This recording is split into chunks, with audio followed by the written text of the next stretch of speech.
Nuevamente buenas tardes, bienvenidos. Vamos a empezar con el segundo módulo. El módulo tiene que ver con lo que es enrutamiento estático. Los temas que vamos a desarrollar el día de hoy son los siguientes. Vamos a ver cómo se implementa el enrutamiento estático y lo vamos a ver tanto en IP versión 4 como en IP versión 6. ¿De acuerdo? Vamos a ver cuáles son los distintos tipos de enrutamiento estático, rutas flotantes, rutas estáticas comunes que podemos implementar dentro de la topología que vamos a usar como prueba. También vamos a ver una parte importante que es el proceso de resolución de problemas, que consiste esencialmente en conocer cuáles son los comandos y la interpretación de estos comandos, de la salida de estos comandos que nos permitan de alguna manera detectar o digamos ubicar la falla en tanto se refiere a esta falla en enrutamiento estático. ¿Okay? Ese es digamos, el contenido de la clase del día de hoy. Vamos a ver entonces esto muy rápido porque nos toca ver luego el tema de la demostración y tenemos dos en cartera, que es para IP versión 4 una y para IP versión 6 la otra. Vamos a ver cómo se implementa o cómo se configura el enrutamiento estático en este caso. En realidad, para enrutar, para que las tablas de enrutamiento de los routers se llenen, que es importante porque, acuérdense, en la clase anterior vimos que la tabla de enrutamiento es la que determina la información que yo o el router posee para poder acceder a redes remotas. Las redes locales no son problema porque están conectadas directamente, pero las redes remotas sí son un problema porque estas se conectan en otros equipos y nosotros no conocemos de su existencia, si no es porque alguien de manera manual, el administrador de manera manual, ha ingresado esa información dentro de la tabla de rutas, que es la primera opción que están viendo ustedes ahora. O la otra alternativa, que es cuando, en este caso, tenemos la alternativa, vamos a poner aquí, tenemos la opción de dinámicamente, a través de los protocolos de enrutamiento, ¿no?, aprender cuáles son las rutas que los equipos remotos tienen, cuáles son las redes remotas que los equipos vecinos, que los vecinos con los que he formado vecindad, en el caso de protocolos de enrutamiento, me comunican que existen y que están disponibles a través de ellos. Esas son las dos versiones. Estática, mi responsabilidad, administrador, tengo que hacer esa labor. Dinámica, descargo esa responsabilidad en los routers y a través de un protocolo de enrutamiento como OSPF, Enhance e IGRP va a aprender una ruta, en este caso, hacia esas redes remotas. ¿Okay? Ahora, ¿cuál es el motivo? Mucha gente, y acá no comparto totalmente la visión que estamos viendo en la presentación, yo suelo entender que el enrutamiento estático y dinámico deben de convivir, no es que sea excluyente, no es que tenga solamente enrutamiento estático o que tenga solamente enrutamiento dinámico en una topología. De hecho, cuando configuramos protocolos de enrutamiento dinámicamente, dejamos la opción para que una ruta por default, una ruta que decimos ruta por default, sea usada por los demás equipos. Y esto lo hacemos a través de una declaración de una ruta estática, la cual luego compartimos a través de una redistribución o a través de un mecanismo especial que me permita anunciar esta red de último recurso a los demás equipos dentro de del área de influencia o del dominio del protocolo de enrutamiento. Ahora, esencialmente, ¿cuáles son las ventajas que tiene enrutamiento estático y por las cuales tal vez yo me decante en usar este tipo de enrutamiento?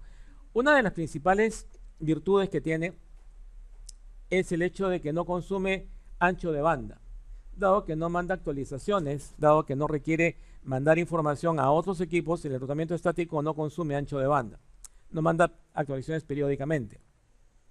La segunda gran ventaja que tiene es el hecho de que no consume recursos de procesamiento, dado que es una entrada estática, está ya calculada, no tengo que mantener tablas de enrutamiento, no tengo que hacer cálculos de procesamiento para obtener las mejores rutas en base a la información que hemos intercambiado con otros protocolos de enrutamiento. Sin embargo, igual que tenemos ventajas, también tenemos algunas desventajas. Y la desventaja principal que yo le encuentro a un protocolo de enrutamiento, en este caso, perdón, no un protocolo de enrutamiento, sino a una ruta estática, es el hecho justamente de que no se puede actualizar. Si algo en la topología cambia, este mecanismo de enrutamiento no tiene la capacidad de adaptarse a ese cambio y por lo tanto solemos tener algunos problemas. Claro, alguien me dirá, profe, pero hay una alternativa por ahí que nos permite darle cierto dinamismo al enrutamiento estático. o usarlo inclusive con un mecanismo de respaldo en el caso de que un protocolo de enrutamiento convencional caiga, y son las rutas flotantes, las rutas estáticas flotantes. Sí, pueden ser una alternativa, pero igual tienen cierta rigidez, no son tan, digamos, fáciles de adaptar a un cambio radical dentro de la topología. ¿Ok? Entonces esas son las principales, de alguna manera, ventajas y desventajas vinculadas con enrutamiento estático. Vamos a seguir avanzando. ¿Cuándo debemos usar enrutamiento estático? Particularmente yo no soy de dar normas o reglas. No hay una receta exacta para usar una determinada, en una determinada situación enrutamiento estático. Recomendamos, sí, de alguna manera que se utilice enrutamiento estático, por ejemplo, con la intención de momentáneamente y mientras el protocolo de enrutamiento está de repente en proceso de actualización o de repente de mantenimiento, tener una ruta alterna. Puede ser una opción.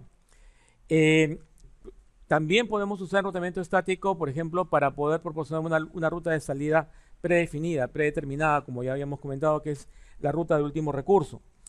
Sin embargo, como les comentaba, yo no soy mucho de una idea de darles una receta para que ustedes decidan, en este caso sí, en este caso no. Hay que analizar el contexto y en base a ese contexto determinar si debemos convivir con enrutamiento dinámico, es decir, mis rutas estáticas conviven con enrutamiento dinámico, si solamente decanto por enrutamiento estático o si solamente me voy o decanto por enrutamiento, en este caso dinámico. Entonces, hay que analizar primero el contexto, en base a eso definir cuándo es conveniente o cuándo no es conveniente usar enrutamiento estático. Recomendamos, en general, usar enrutamiento estático cuando tenemos una topología no muy densa, una topología de red relativamente pequeña, y donde los cambios dentro de la topología no necesariamente requieran de un recálculo de ruta alterna, ya que esta no existe, por ejemplo. Entonces, bastará con que tengamos enrutamiento estático en esas condiciones y, como ya también ven en la pantalla, cuando se trate de un enrutamiento por default, el conocido enrutamiento de último recurso. Aplicaciones de las rutas estáticas. En fin, la idea en este caso es tratar eventualmente de nosotros poblar la tabla de enrutamiento, y para eso pues inicialmente podemos usar, como ya dijimos antes, enrutamiento dinámico, pero puede suceder que este sea demasiado costoso desde el punto de vista de procesamiento y de almacenamiento de memoria o de tráfico. En este caso, si esta es una red específica, yo podría usar enrutamiento estático como una alternativa viable. El gauge del último recurso ya es algo que también hemos comentado en la lámina anterior, y también es con la intención de reducir la cantidad de rutas que se anuncian, es decir, reducir los anuncios que podrían hacer que un protocolo de enrutamiento convencional, un protocolo dinámico de enrutamiento, podría generar de manera excesiva. Entonces, estas son algunas de las opciones que vamos a ver principalmente, y también algo que ya mencionamos previamente es el hecho del uso de utilizar enrutamiento estático para proporcionar una ruta de respaldo en el caso de que el protocolo de enrutamiento dinámico caiga. A estas rutas estáticas las conocemos como las rutas, en este caso, estáticas flotantes o entradas estáticas flotantes, que es un mecanismo que vamos a ver que se manipula o que se genera manipulando la métrica que por default. ¿Cuál es la métrica por default? Perdón, no la métrica, sino cuál es la distancia administrativa, perdón. ¿Cuál es la distancia administrativa de una ruta estática? ¿Alguien se acuerda? ¿Cuál es la distancia administrativa de una ruta estática? Las rutas estáticas por default tienen una distancia administrativa, en este caso de 1. Y es manipulando esta distancia administrativa que yo puedo convertirlas en estáticas flotantes. Por ejemplo, si yo tengo una ruta estática que convive con protocolos de enrutamiento como Enhance y GRP, cuya distancia administrativa es 90, yo podría poner una distancia administrativa de 91, por ejemplo, o mayor a 90 para ser preciso, ¿no? De tal forma de que mientras el protocolo de enrutamiento esté vigente, la entrada proporcionada por el protocolo de enrutamiento tenga preferencia sobre la ruta estática, pero cuando el protocolo deje de funcionar, la distancia administrativa 91 sea la preferida. Entonces, de esta manera consigo lo que llamamos una ruta estática flotante. Vamos a ver el tema con mayor detalle.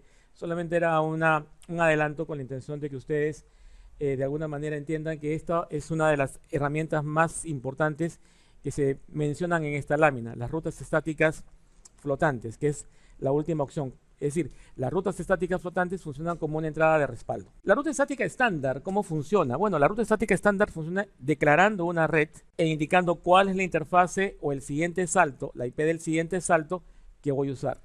En el caso de IP versión 6, solemos combinar inclusive ambas opciones, es decir, usamos la dirección IP del siguiente salto y usamos la interfase local por la cual debemos manejar o enviar el paquete para alcanzar su destino. Entonces, vamos a hablar un poquito de esto con mayor detalle cuando nos toque hablar de, en este caso, IP versión 6. En la topología, ¿de acuerdo? Estamos viendo, en este caso, una red y lo que queremos nosotros es alcanzar, si queremos alcanzar, por ejemplo, esta red, el único camino que existe para alcanzar esa red es a través de este enlace. En este caso, dado que el único camino es este enlace para alcanzar las redes externas, nosotros decimos que este es nuestro camino por default y podemos enviar todos los tráficos a través de este enlace. Este es el enlace que decimos router de conexión única. En este caso particular podemos implementar lo que llamamos la ruta estática de último recurso, que consiste en enviar todos los paquetes de todas las redes a través de este enlace. Esa es la idea. La ruta estática predeterminada, en este caso, que es lo que de alguna manera estábamos comentando en alguna medida, va a permitir que esa información que tiene una conexión única hacia el exterior, no permita que todos los equipos que quieran conectarse a alguna red no declarada específicamente dentro de tu router R1 vayan por este camino. Esa es la idea. Entonces, vamos a decir que esto funciona básicamente con el router que se convierte en tu default gateway, es decir, el router que te da conexión hacia el exterior. Esa es la ruta estática predeterminada. Ruta estática de resumen. A veces, en el caso de R1, quiere alcanzar estas redes que están de este lado, estas redes que están acá, la 172.21, 172.23 y otras más que están metidas dentro del camino. Si se dan cuenta, está la 20, la 21, la 22 y la 23. Entonces, la 20, la 21, la 22 y la 23 yo las puedo sumarizar. Y en vez de hacer en este router 4 entradas para cada una de estas redes, lo que yo voy a hacer es una sola entrada resumida que permita acceder a estas 4 redes. Por favor, piénsenlo de esta manera. Tal vez no lo veamos en este momento muy claro, pero piénsenlo de esta manera. Si yo tengo 4 redes, yo como máximo debería retroceder 2 posiciones binarias. Pregunta, si tengo 2 redes, ¿cuánto como máximo debería retroceder? Respuesta, solamente una posición binaria. Dense cuenta, por favor, que el número de bits que yo voy a retroceder o que voy a pasar a la porción de red debe definirse en base a la cantidad de redes que yo voy a sumarizar. Pero también noten, por favor, que el hecho de que los números sean contiguos, como en este caso 20, 21, 22 y 23, no garantiza que éstas se puedan sumarizar. Hay que verlo siempre desde el punto de vista binario. En este caso, el ejemplo sí va a poder sumarizarse, sí va a poder resumirse. Y van a ver que 20, 21, 22 y 23 se pueden sumarizar retrocediendo, en este caso, 2 posiciones binarias. Es decir, pasamos de 16 a 14. Hemos retrocedido 2 posiciones binarias y por lo tanto la máscara se reduce de 16 que originalmente tenía a 14. ¿Ok? Entonces ese es el caso que estamos viendo en este momento. Para que esto lo entiendan mejor, ustedes tienen que verlo desde la perspectiva binaria. 2 a la 7, ¿cuánto es? 128, perdónenme si no sale bien, 64. Después, ¿qué viene? 32. Por favor, hagan de cuenta que ese es un 32. ¿Qué viene después? 16. Después viene un 8. Después viene un 4. Después viene un 2. Y después viene un 1, ¿verdad? Esa es la distribución básicamente de potencias de 2 que forman parte de lo que es el octeto. ¿Cómo es 20? ¿Cómo es 20 desde el punto de vista binario? Desde el punto de vista binario, 20 sería 16 más 4, ¿no es cierto? Entonces, 1 para 16, 1 para 4. Todo lo demás es 0. ¿Cómo es 21? Pues 21 sigue siendo todo esto igual, pero acá le agregamos un 1. 22 va un 1 aquí. Y acá va un 0. Acá también va un 0. Discúlpenme ustedes que no lo grafique muy bien. Y 23 va un 1 acá y va un 1 acá. Todo lo demás es exactamente igual a lo anterior. Es decir, 0, 0, 0, 1, 0, 1. Igual, no voy a grabar acá pero sería 1, 0, 1, 1, 0 y 1. Pregunta, ¿hasta dónde puedo retroceder yo teniendo la cantidad, digamos, digamos, los números binarios exactamente iguales? Recuerden que acá yo no he podido escribir estos 3 ceros porque acá hay un texto. Entonces, si yo veo hasta dónde puedo retroceder, yo digo, puedo retroceder hasta este punto. Entonces, acá están los 2 bits que yo comentaba hace un rato. Si tengo 4 redes, puedo retroceder 2 bits. Si tengo 5, ya tengo que retroceder 3. Eso quiere decir que si yo no hago bien este proceso de sumarización o de agregación, puedo indirectamente incluir redes que no están dentro de la red sumarizada. Por eso es mucho cuidado. A la hora de sumarizar, deben de validar que no se provoque ningún bucle de enrutamiento, porque esto podría provocar una inconsistencia en la tabla de enrutamiento.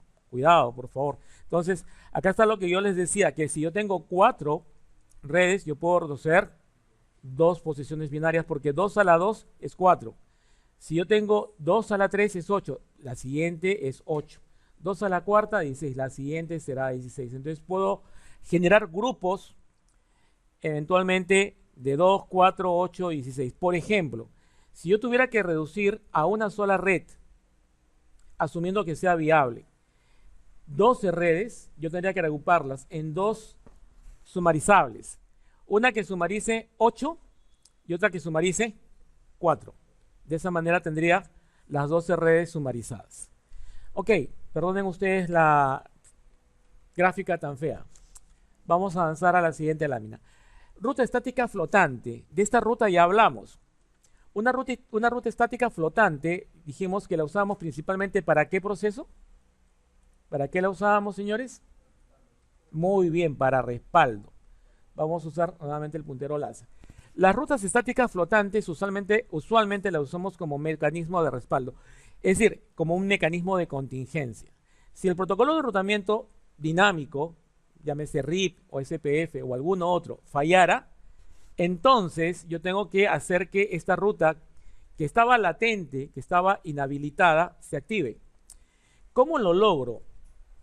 Bueno, lo voy a lograr principalmente jugando con una característica que mencioné en las láminas pasadas. Voy a trabajar o voy a manipular esto a través de la distancia administrativa.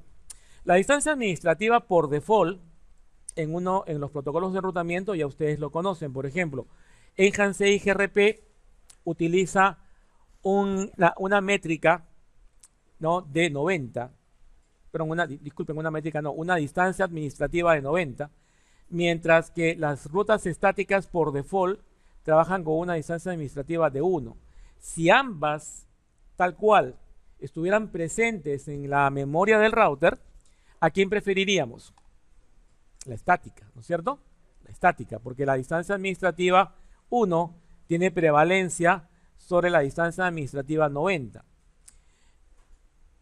Yo lo que voy a hacer es declarar una ruta estática, pero voy a manipular. Voy a decirle, ¿sabes qué?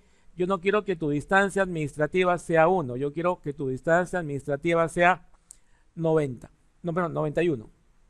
91. Entonces, cuando esta entrada está en la memoria, entre la ruta aprendida por Enhanced IGRP 90 y la ruta estática 91, ¿a quién voy a preferir? A la ruta aprendida por Enhanced IGRP.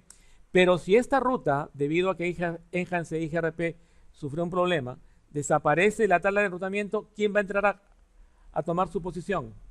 La ruta estática con distancia administrativa de 91. Esa es la idea. Entonces, yo tengo un router correctamente configurado donde enruta preferentemente todos sus tráficos a través de la red WAN. Esto lo hace a través, por ejemplo, de un protocolo de enrutamiento como Enhance IGRP.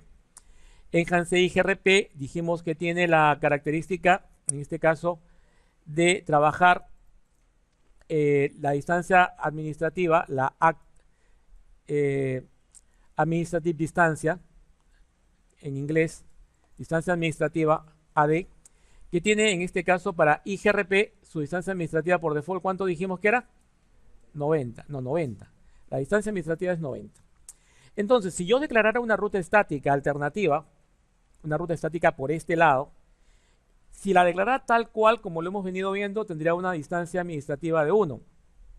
Las distancias administrativas de las rutas estáticas, las AD de las rutas estáticas, por default, ¿cuál es?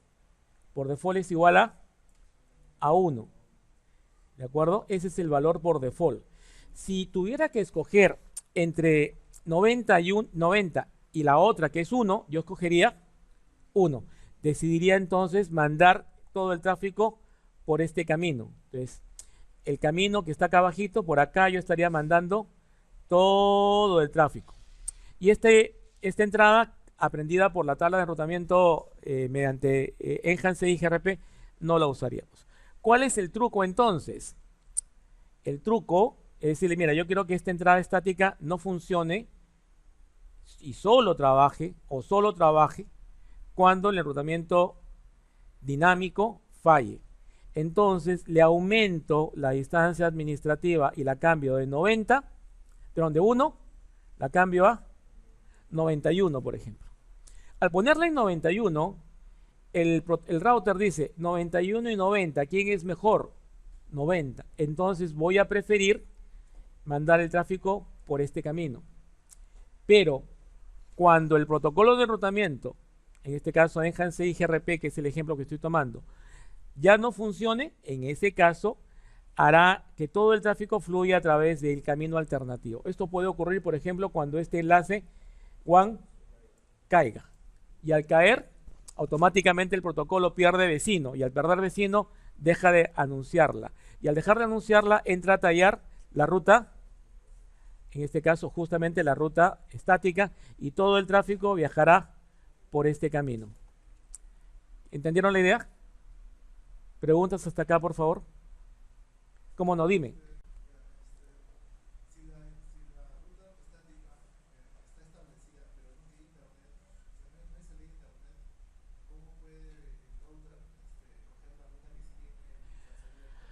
Ya, lo que pasa es que, bueno, la pregunta que tú me dices es que si Internet no estuviera disponible. Ya, si Internet no estuviera disponible, pues definitivamente no habría posibilidad de que yo programara una ruta de backup, ya que no tengo el camino alternativo. O sea, tengo dos caminos, tendría que tener de todas maneras dos caminos, bien por la red WAN, bien por esta red y bien por Internet. Actualmente ustedes tienen un mecanismo de Internet que es permanente, o sea, no tienen que apagar Internet ni encenderlo. En caso igual tienen ustedes broadband, todo el tiempo está disponible su Internet, salvo que se malore el switch o el router en este caso. Ok, hace un tiempo atrás lo que teníamos nosotros era un mecanismo llamado RSDI. Estoy hablando de hace unos 15, 20 años atrás. Cuando la enlace principal caía, cuando la red basada en protocolos de enrutamiento caía, la red WAN caía, yo lo que usaba era una red telefónica. Y la red telefónica lo que hacía era marcar, hacía un discado, hacía un dial-up y lograba la conectividad en backup. Eso es lo que podríamos hacer. No sé si con eso respondí tu consulta. ¿Quieras repreguntar, por favor? Ya, dos líneas, Claro y Movistar. Tú en tu casa tienes eso. Ya. Ya, si tú le pones distancia 1 a Claro y 2 a Movistar, tu tráfico preferentemente va a salir por, en este caso, el que tiene menor número. Pasaba al otro. No, no debería ser así, porque si Claro ya no tiene conectividad, tu sistema debería mandarse a que tiene segunda opción. Ahí lo que falta, lo que tú te estás tratando de hacer no es una ruta, no, es una ruta de respaldo, pero el problema que tienes tú allí es de que tu enlace desde la perspectiva de tu MikroTik sigue activo, o sea, no ha caído. Como no ha caído, sigue tratando de mandar la información digamos, la línea preferida. Lo que ahí convendría eventualmente es manejarlo de repente con una especie de balanceador de carga o eventualmente cambiar esta perspectiva por un mecanismo que te permita hacer, por ejemplo, una validación que la conectividad se encuentra activa. Me explico. Te sugiero que revises el material que llamamos IPCLA, que es un mecanismo que usamos en CCNP. Se lo enseñamos en CCNP, pero ya que estás interesado en el tema, te adelanto. Busca IPCLA y lo que puedes hacer tú es hacerle ping a través de Claro, a través del enlace de Claro, a un DNS que está en la red de Claro. Cuando el ping a la red de Claro falle, significa que tu enlace, por más que siga activo, ya no es funcional y derive entonces todo el tráfico al otro enlace. ¿Ok? Pero no es por ruta, tu caso es totalmente diferente. Listo, ¿algo más, chicos? Dime.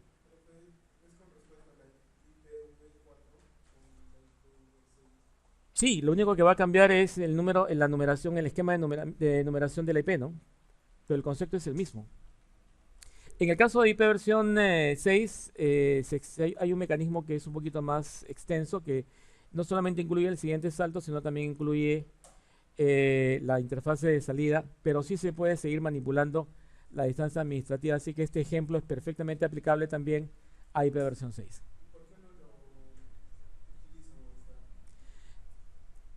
Las herramientas están disponibles, el que la uses o no dependerá de tu conocimiento de ellas eventualmente o de la necesidad de que ésta se pueda implementar para el tipo de proceso que estás desarrollando. Yo no entiendo el problema concreto. Tú me estás diciendo que no lo aplica Movistar, no sé si tendrá necesidad de hacerlo de repente. En un enlace con un solo camino, si ese camino se cae, no hay opción de tener un arrutamiento alternativo, porque no hay camino alternativo. Solamente se puede dar en casos como este, donde tengo un camino, como puedes ver acá, la red privada por un lado, y alternamente, en el caso de que esta caiga, tengo un camino adicional que es a través de la internet. Pero si no existe esa opción, se cayó la red, qué pena, pues ya no tengo internet hasta que ese servicio se vuelva a habilitar. ¿Sí? No sé si con eso respondí tu consulta. Tienes que tener un camino alternativo. Si no hay camino alternativo, pues no tiene ningún sentido que apliquemos esta solución porque no va a funcionar. Es lo que menos te he entendido en tu consulta. ¿Alguna otra consulta, pregunta? Muy bien, vamos a avanzar ahora con lo que es cómo se configura este procedimiento. Esta es la lista de las, digamos, del comando, de las opciones que el comando tiene. El comando se inicia, en el caso de IP versión 4, con IP route. En el caso de IP versión 6, como vamos a ver más adelante, es IPv6 route. El comando es exactamente, digamos, no exactamente igual, pero es muy parecido. Es muy parecido porque tiene algunas opciones adicionales que no tenemos en IP versión 4, que es de convivencia de algunas funcionalidades al mismo tiempo, pero en esencia, para no extenderlo más, tenemos al siguiente formato. Tenemos el comando IP route. Vamos a ver cómo se llama, vamos a ver los punteros. Abajo. Tenemos en este caso la opción de IP route, como ya hemos comentado. Luego lo que voy a indicar yo es la red remota y la máscara que esta red tiene. ¿Ok? Por ejemplo, IP route 192.168.1.0 con la máscara que es 255.255.255.0, hasta ahí vamos bien, he declarado esa red, y lo que tengo que decir luego yo son dos alternativas, que en el caso de IP versión 6 pueden ir las dos juntas, en el caso de IP versión 4 es o una o la otra, como pueden ver acá en el símbolo, o bien indico la interfase de salida, o bien indico, en este caso, la IP address del siguiente salto, ¿de acuerdo? Ojo, la IP address, pero la del siguiente salto.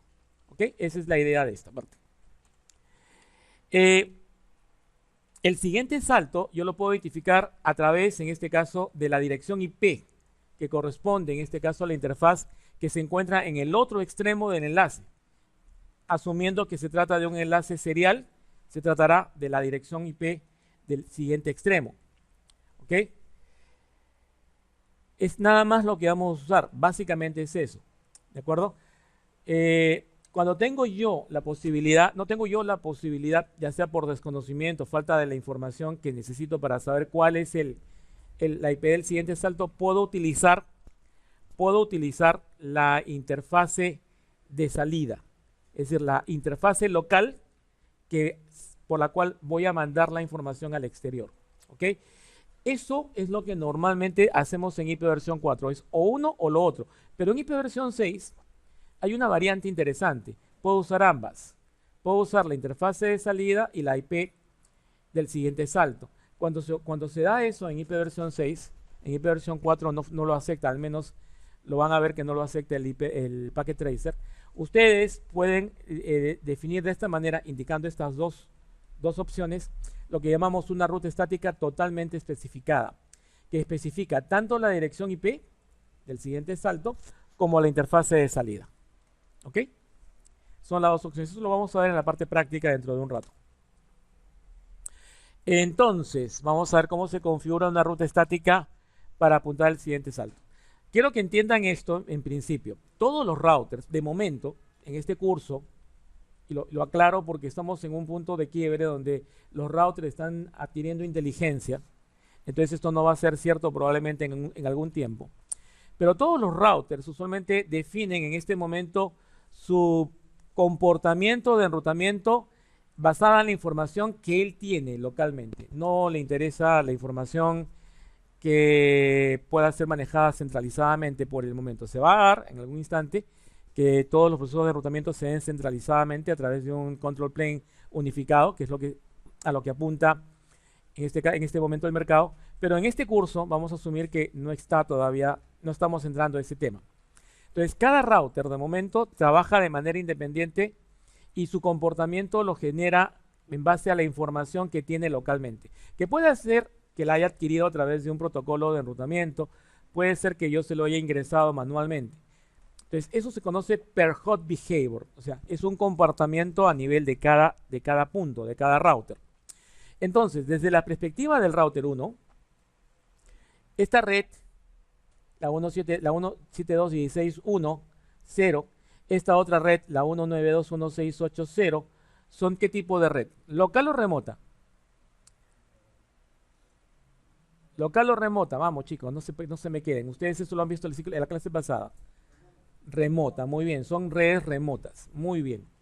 Como son redes remotas, yo no tengo forma de saber a través de qué interfase puedo yo acceder a ellas, porque no las tengo conectadas directamente. Entonces, hay dos opciones. Dinámicamente la aprendo a través de un protocolo de enrutamiento, que en este caso no aplica, o de manera estática las voy a configurar. Y miren lo que estoy haciendo acá. En el primer caso, IP route 172.16.1.0, estoy apuntando a esta red. La máscara está acá. ¿A través de quién? A través del siguiente salto. Se asume que esta es la 172.16.2.1 y esta es la 172.16.2.2. Por lo tanto, el siguiente salto es la 172.16.2.2. ¿De acuerdo? Del mismo modo, para alcanzar la 192.168.1 y 192.168.2, también tengo que hacerlo a través de ese enlace. Todas estas entradas que están acá se pueden reemplazar por una sola debido a una singularidad que tiene este router. Este router que voy a marcar acá y este otro router que voy a marcar acá tienen una característica excepcional, una característica especial. Se llaman routers de tipo, en este caso, el término está en inglés, pero vamos a primero, antes de conocer el término, hablarles de su función. ¿Por dónde sale todos los tráficos que quieren alcanzar una red externa? Si se trata del router 1 o del router 3. ¿La única salida no es este enlace? ¿La única salida para el router 3 hacia el 0 no es este enlace? Por ese motivo el router 3 y el router 1 reciben el nombre de routers stub. Se escribe STV. S de sapo, TV, routers stub. En los routers stub, caso de R1 y caso de R3, todas estas tienen el mismo salto, si se dan cuenta o no. ¿No las podría simplificar de tal manera de que esta se convierta en una entrada más simple todavía? Claro. En el router R1 y en el router R3 puedo declarar una ruta por default. Justamente lo vamos a ver en la siguiente lámina, donde vamos a decir cualquier red con cualquier máscara sale por la IP del siguiente salto. Y eso es una ruta por default. Vamos a verlo más adelante. Bueno, las rutas estáticas, como ven ustedes, si las quiero explorar, si quiero saber cuáles tengo, ya acá he declarado estas redes, pero yo quiero saber si las tengo bien declaradas, si se han ingresado correctamente en mi tabla de rutas. Así que el comando que vamos a usar es showIPRoute. ShowIPRoute me permite ver y voy a encontrar entradas con la letra S que representan en este caso la información que tengo yo ya configurada en mi router. Las rutas que han sido declaradas de una manera en la que yo utilizo la dirección del siguiente salto, también suelen llamarse rutas estáticas recursivas, porque en realidad a la hora de yo querer mandar la información, no lo hago a través de una dirección IP. Lo que me interesa saber es cuál es la interfase de salida. Entonces, en el caso anterior, en la lámina anterior, donde yo utilizo la dirección IP del siguiente salto, en realidad esa entrada va a forzar que el router haga una búsqueda para saber qué interfase está vinculada a esa dirección IP. Por eso es que recomendamos, en el caso de que utilicemos enlaces seriales extremo a extremo, punto a punto, que utilicemos el mecanismo donde se indica no la IP del siguiente salto, sino la interfase de salida. Y ese es el caso que estamos viendo acá. En todos estos casos, en lugar de indicar la interfase de salida, la IP del siguiente salto, lo que estoy indicando es la interfase de salida, la interfase local a través de la cual yo accedo a esa red. Entonces, esta es la serial 00, entonces yo declaro esta interfase como interfase de salida. Y esto se va a ver en la tabla de enrutamiento. Esta es la llamada ruta estática conectada directamente porque indica cuál es la interfase local a través de la cual yo voy a mandar la información. En el caso anterior, permítanme retroceder a la lámina anterior, yo estoy indicando la dirección IP. Esto obligará al router a hacer una búsqueda recursiva, es decir, voy a buscar cuál es la interfase que está conectada a la 172.16.2.2 para poder luego saber cuál es la interfase de salida. Entonces, esta última que acabo de ver es más eficiente en el caso de enlaces seriales. Pero entonces me pregunta mucha gente, Ricardo, ¿y en qué caso entonces tú utilizas una ruta estática que indica el siguiente salto, la IP del siguiente salto? La respuesta es cuando se trata de un enlace multipunto. No lo vamos a ver ya en los cursos de CCNA porque ya no vemos Friend Relay. Por ahí de repente si hacen algún laboratorio avanzado con MPLS van a poder verlo. Pero con Friend Relay podíamos tener lo que llamamos un enlace multipunto, donde ese enlace podía apuntar a más de una red. Entonces yo en ese caso sí es recomendable que yo defina la dirección IP del siguiente salto, para que no haya duda, para que no haya posibilidad de error. En ese caso recomendamos el método anterior. Ok, entonces con esto básicamente hemos visto cuáles son los mecanismos de configuración de enrutamiento estático. Y vamos ahora a ver cómo se valida o cómo se verifica en este caso que se haya configurado de manera correcta. Lo vamos a ver a través de showIPRoute. Si quiero específicamente ver las estáticas, showIPRoute statics me permite ver las rutas estáticas nada más. Para no tener que ver toda la sábana que sale a veces, una buena forma de hacerlo es a través de los filtros. Acá estamos viendo en este ejemplo, estamos viendo un filtro donde yo voy a pedir que me muestre la salida de ese comando luego de que aparezca el comando gateway y no me parezca toda la, digamos, parte inicial donde está la nomenclatura que representa todas las letras que usamos para representar en este caso las distintas fuentes de aprendizaje de las rutas que están en la tabla de rutas, valga la redundancia. Y luego vemos también otro comando interesante que es show IP route y específicamente una dirección IP. Acá me va a mostrar todas aquellas rutas que apuntan a, en este caso, la 192.168.2.1, básicamente.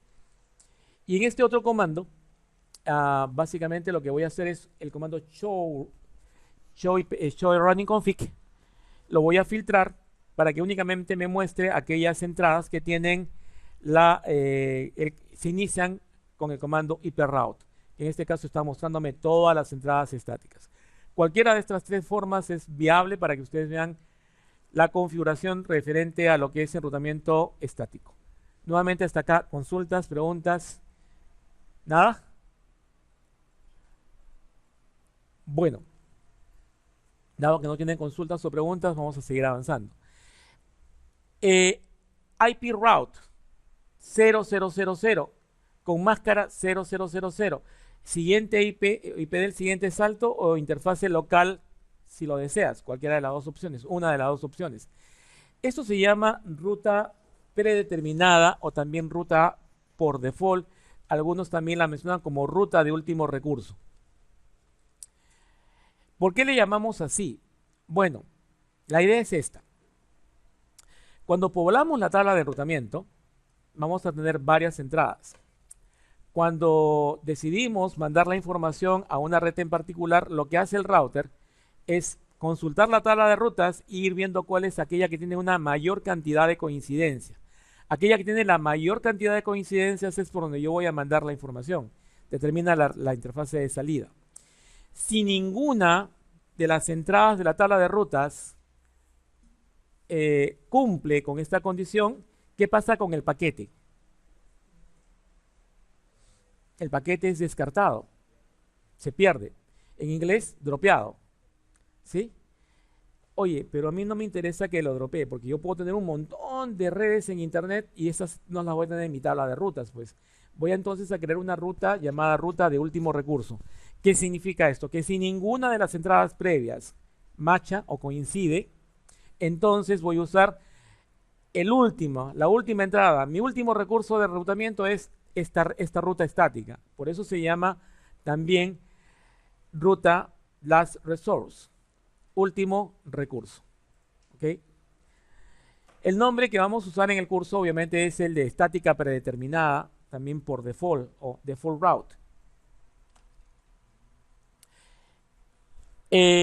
¿Se acuerdan que hace un rato yo les mencionaba que esas tres entradas que habíamos visto se podían simplificar en una sola?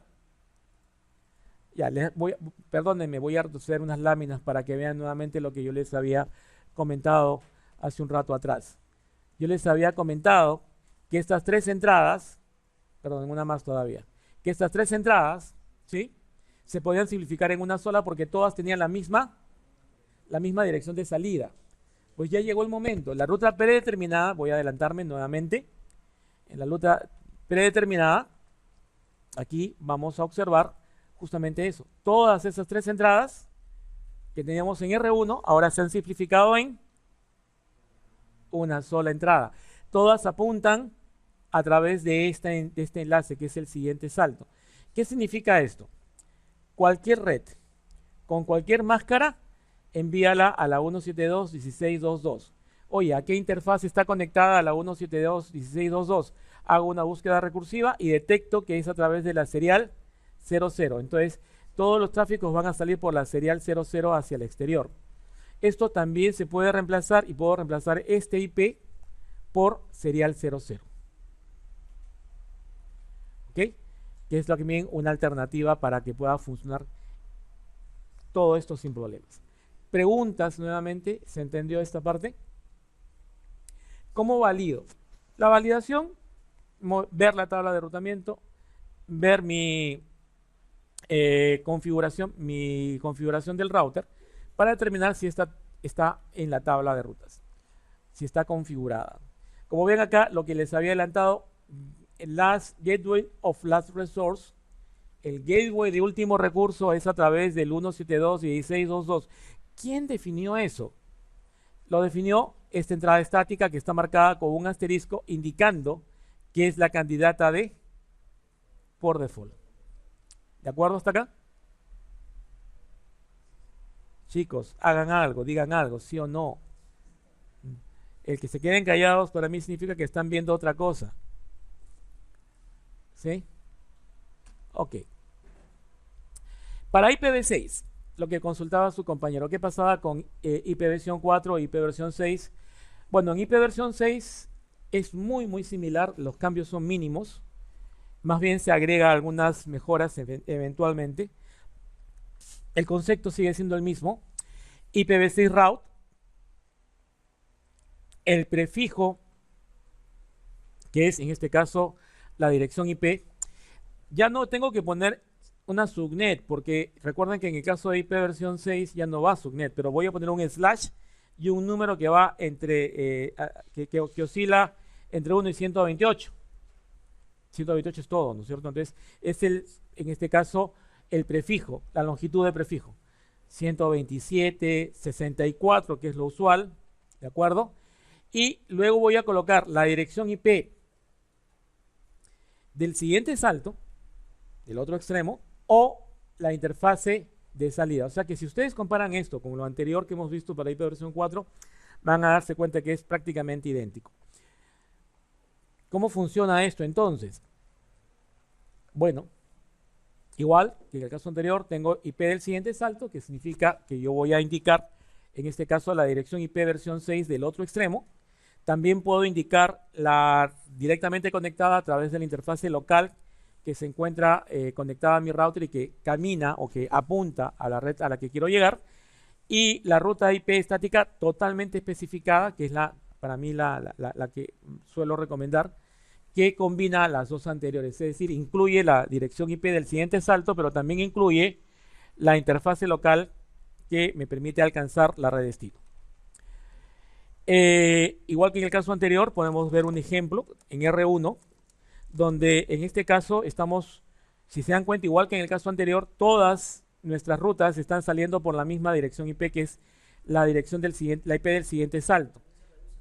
También se puede reducir, pero la nomenclatura ya no es 0.0.0.0, sino ahora es 2.2 ¿no? 0 para que apunte en este caso hacia la red por default. Vamos a verlo en un momento más, pero también se puede simplificar en una ruta predeterminada debido al concepto que ya les había mencionado antes, que es que R1 y R3 son routers ¿de qué tipo dijimos? STAP, STV, STAP, ¿de acuerdo? Son routers STAP, ¿de acuerdo? Muy bien. Igual acá estamos haciendo uso, pero ya no de la interfase o la IP del siguiente salto, sino de la interfase local a través de la cual yo alcanzo esta red. Igual, como ya dijo su compañero, esto también se puede eventualmente simplificar en una ruta predeterminada o una ruta de último recurso. Algo interesante que a diferencia de IP versión 4 ocurre cuando hacemos enrutamiento es que se recomienda, de hecho los protocolos de enrutamiento no utilizan las direcciones IP versión 6 asignadas a cada interfase, las llamadas IP globales. Lo que en realidad usamos, y se recomienda que también las manipulemos y las usemos de manera que podamos identificarlas fácilmente, se llaman las link local. Así que la recomendación en realidad es que utilicemos como interfase de siguiente salto lo que llamamos las link local, que empiezan con F80. En este caso, para que ustedes vean que esté manipulado, a R1 le hemos puesto F81 y al otro F82. Entonces, yo sé que FE80 2.2.2 se refiere al router 2 y FE 2.2.1 se refiere al router 1. Entonces, aquí lo que estoy indicando es que el siguiente salto lo voy a expresar con la dirección link local. ¿De acuerdo? No recomendamos que usemos la dirección IP asignada al otro enlace. ¿Por qué? Porque se puede modificar, se puede cambiar. En cambio, las link local ya definidas de esta forma no van a cambiar y sirven igual para la comunicación punto a punto. extremo a extremo, dentro del mismo enlace. Entonces, esa es la opción. FE80 se refiere a link local. ¿Cómo valido? ¿Cómo verifico? Verifico de la misma manera que lo vimos cuando estuvimos trabajando con IPv4. Validamos esto con el comando show IPv6, en este caso route, show IPv6 route statics, o show IPv6 route y la red a la que quiero explorar. También, igual que en el caso anterior, también puedo aplicar mecanismos como los que vimos antes, ¿no? Show running config y poner algún tipo de filtro que me permita básicamente definir, ¿no? O visualizar únicamente aquellas líneas que forman parte del enrutamiento estático configurado en el router. Otras opciones que tenemos que no son comandos directamente del router para ver su configuración son las pruebas de validación de conectividad, como son el tracer, el ping, entre otras opciones, que son comandos que también vale la pena, digamos, comentar. En la lámina siguiente, en la lámina que estamos viendo ahorita en este instante, vemos justamente a la ruta llamada ruta por default o ruta estática predeterminada. En el caso de IPv6 ya no puedo colocar 0.0.0 porque no va. Lo que vamos a hacer es colocar esto que representa el 2 puntos, cualquier dirección IPv6, y el 0 con cualquier prefijo. ¿De acuerdo? Y luego vamos a indicar cuál es la IP del siguiente salto, de preferencia, como ya dijimos, usando la dirección link local, o la interfase salida de esa, en este caso, hacia esa red. Ahí está la información, miren, IPv6 route, 2.2./0. Aquí podríamos cambiar esto por la link local en el caso de que tenga un enlace punto a punto. El siguiente salto, o la interfase local de salida, que puede ser en este caso la serial 00. Entonces, no sé si hasta acá tengan ustedes alguna duda, consulta, pregunta. Ya, queja, tampoco. Bueno, verifiquemos esto. La verificación se hace igual que en el caso de IPv4. Comandos como el comando show IPv6 route statics, que ya comentamos también. Y comandos que también me permitan validar específicamente las entradas que están, por ejemplo, en la configuración del router, ¿no? A través de las opciones también de filtro que yo puedo aplicar, ¿no? Rutas estáticas flotantes. La duda acá de su compañero que me preguntaba, ¿se hace igual que en IPv6, que en IPv4? El concepto es el mismo. Voy a seguir manipulando la distancia administrativa, ¿no es cierto? Voy a seguir manipulando la distancia administrativa. Y igual, si tengo un protocolo de enrutamiento dinámico que he aprendido y que define que el tráfico debe ir por la red WAN, debe ir por aquí, entonces ese protocolo marca igual con 90, en el caso de que sea Enhanced IGRP, marca con 90 sus entradas aprendidas a través de Enhanced IGRP. Y si yo quiero tener una ruta estática que cuando falle Enhanced IGRP entre a tallar, en ese caso voy a ponerle una distancia administrativa de 91 o más, que permita que esta entrada no se encuentre en la tabla de enrutamiento hasta que el protocolo de enrutamiento falle. Entonces, cuando Enhanced IGRP pierda conexión debido a que la red privada cae, recién entonces la ruta estática que hace que todo el tráfico fluya a través de la internet entrará en vigencia. ¿Ok? Muy bien. ¿Cómo se configura una ruta estática flotante en IPv4? No lo vimos, ahora lo vamos a ver. Si yo no digo nada, si yo lo dejo tal cual está la primera línea me está definiendo una ruta estática que apunta a cualquier máquina, a cualquier red, perdón, con cualquier máscara a través de esta interfase, a través de la 172.16.2.2. Vale decir, por este camino. ¿De acuerdo? Y como no le he colocado nada más, ¿cuál será su distancia administrativa?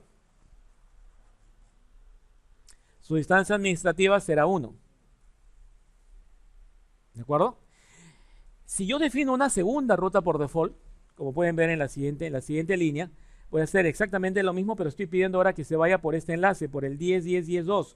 Pero esta vez modifico esto y coloco un número 5. El número 5 aquí viene a ser la distancia administrativa manipulada. Le estoy diciendo, esta ruta estática no tiene distancia administrativa 5, la distancia administrativa que tiene es, perdón, no tiene distancia administrativa 1, su distancia administrativa es 5. ¿De acuerdo? Eso es lo que le estoy diciendo. Entre usar la que tiene distancia administrativa 5 y la que tiene distancia administrativa 1, ¿cuál uso? La menor, la 1, ¿no es cierto? En tanto la entrada o este enlace se encuentre activo y esta entrada, por lo tanto, esté vigente, esta entrada va a ser preferida. Pero si este enlace cae y esta dirección IP ya no es accesible debido obviamente a que el enlace ha caído, en ese momento esta ruta estática flotante va a tomar control de por dónde caminan los datos camino a la red destino. Así es, se incluye dentro de la tabla de enrutamiento de manera automática. Este es un mecanismo bastante interesante, ¿no? Es bastante útil. Y del mismo modo también se puede implementar esto en IPv 6. ¿Ok? Bueno, hay que probarla, hay que validarla, hay que ver que funcione, hay que ver que el tráfico realmente cambie de ruta cuando esto ocurre. Así que siempre es bueno verificarlo. Hay que hacerlo con el traceroute para ver por dónde fluyen los datos hacia su destino. Luego vamos a dar de baja la interfase con shutdown y luego vemos por dónde camina la información. Ahora, obviamente, supuestamente a través de la ruta estática flotante.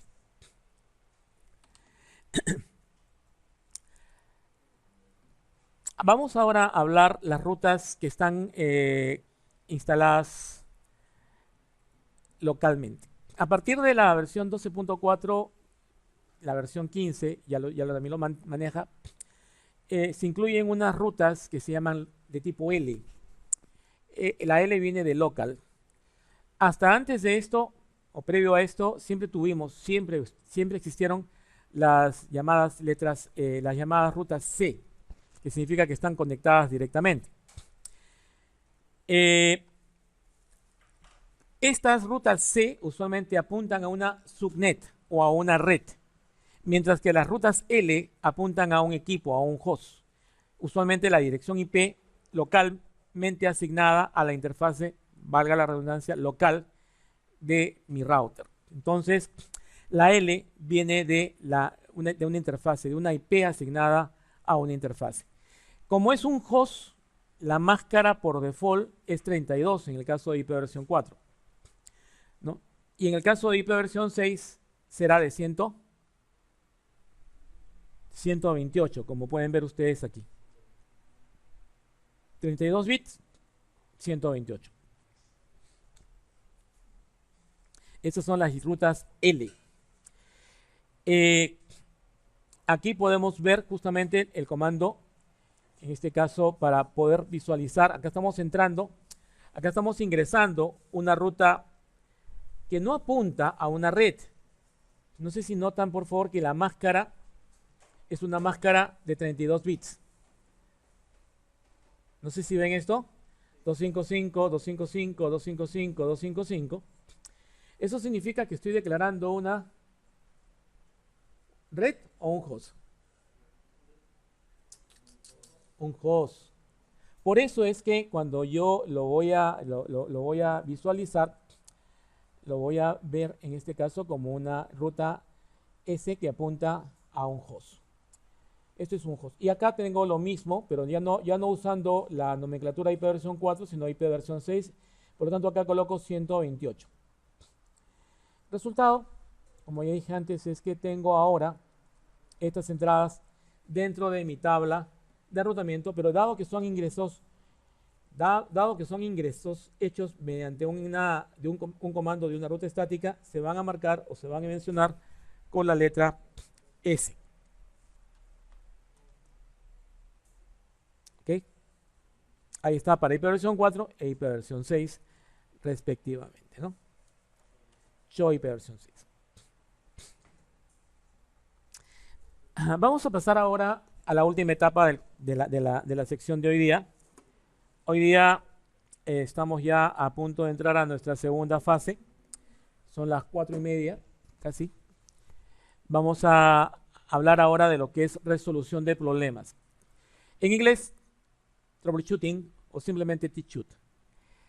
En realidad no vamos a hablar de resolución de problemas de manera muy formal, nos vamos a concentrar únicamente en las herramientas, es decir, los comandos que voy a utilizar yo dentro del router o dentro de un computador con la intención de poder verificar o validar, digamos, que el protocolo funcione, que el protocolo funcione, o tratar de investigar cuál es la causa por la cual este proceso de enrutamiento no funciona.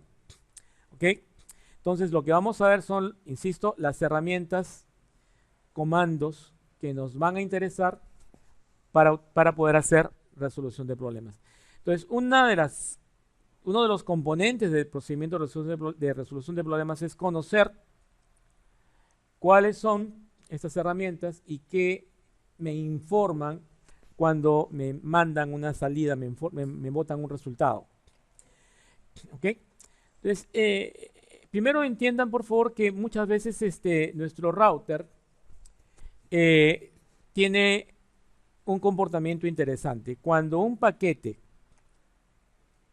llega al router y el router decide que tiene que enrutarlo, busca una ruta en su tabla de enrutamiento, y cuando este router no encuentra ninguna ruta válida para este paquete, ¿qué pasa con ese paquete? Es dropeado. Cuando esto ocurre, el ping me bota un mensaje interesante, me dice destino inalcanzable. Entonces el ping me está informando de que el router no tiene la entrada apropiada. ¿Me están siguiendo la idea? Entonces, si a mí me aparece con un ping un mensaje de destino inalcanzable, significa eventualmente que el router no tiene información de cómo encaminar ese paquete hacia el exterior. ¿Okay? Así que lo que vamos a usar usualmente son comandos como ping. Validar conectividad es importante, pero también validar cuál es la ruta que sigue el paquete. Por ejemplo, hay un concepto que muchas veces decimos nosotros, y hablamos esto en términos de enrutamiento. El paquete sabe cómo llegar, pero no sabe cómo regresar. ¿Okay? Eso usualmente ocurre cuando el router remoto no tiene una ruta de retorno a mi red. Entonces, yo sí tengo una ruta hacia él, el paquete sigue el camino hasta llegar a esa red, pero cuando el paquete debe ser devuelto a mí, el router remoto no tiene idea de cómo devolverlo. Eso es cuando decimos nosotros, el paquete llega, pero no sabe cómo regresar. Eso lo podemos detectar, por ejemplo, si hacemos un tracer. Vemos hasta dónde llega el paquete, dónde se queda. El comando tracer, por ejemplo, es una opción interesante. Para verificar mi sospecha, yo tengo que ir a ese router y poner show IP route para ver si realmente, como comentaba, no existe una ruta de retorno, ¿no? Otros comandos que son de utilidad son el comando show IP interface brief, que me permite ver cuáles son las redes que tengo directamente conectadas, sobre todo su estado, si se encuentran up, y una opción también que me permite sobrepasar el problema de falla de conectividad a nivel de capa 3, en el caso de que este fuera la causa, es ver si a nivel de capa 2, con el comando CDP Network Detail, puedo observar o no el otro dispositivo. Si no lo observo, significa de que no hay ni siquiera conectividad a nivel de capa 2. ¿Okay? Ping valida la conectividad a nivel de capa 3, CDP nivel capa 2, y los comandos que ya mencionamos son para validar que las rutas se encuentren incluidas dentro de la tabla de rutas y determinar cuál es el camino que siguen los paquetes hasta alcanzar su destino. Resolver un problema de teach-shoot o resolver un problema en general implica varias cosas, entre ellas metodologías. Yo lo que recomiendo finalmente aquí es que ustedes puedan conocer primero los comandos que son requeridos para probar la conectividad, validar la conectividad capa 1, capa 2, y luego verificar si los comandos, los protocolos de enrutamiento se encuentran correctamente configurados o las rutas estáticas se encuentran correctamente instaladas en la tabla de rutas. En ese orden. Primero de capa 1 hacia capa 3. Recuerden que hasta capa 3 vamos a hacer nuestros problemas aquí, debido a que los protocolos de enrutamiento trabajan justamente en capa 3 del modelo OSI. Muy bien, con eso básicamente hemos terminado el capítulo de hoy día. No sé si tengan ustedes alguna pregunta, alguna consulta antes de dar por terminado la clase de hoy? ¿Sí? Bueno, por ahora gracias y nos vemos